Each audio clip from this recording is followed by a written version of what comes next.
Welcome back to my vlog again, mga kamisuri!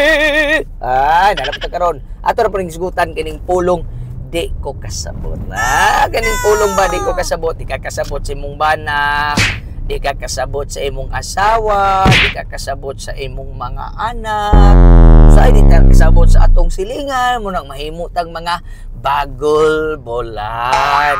Pero ako musulti kaninyong tanan mga kamisteri, never put your standard to somebody. Okay! Because God created us in a unique form. Ubuwe nga iyahag yun mga kaigsunan.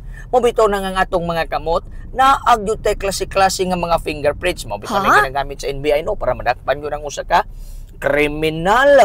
Nung ako musulti kaninyo, ayaw, dili pwede nga ang usa ka tawo imong birahon sa imong standard. Use his power and skill, my friend. Kanay mong mga anak, kung nakita nimo nga diyang skill, diha sila gamita.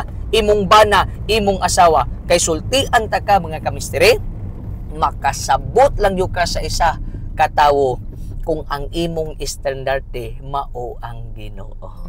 Di ba? God bless ka na tong tanan. Make Jesus as your standard in life, not yourself.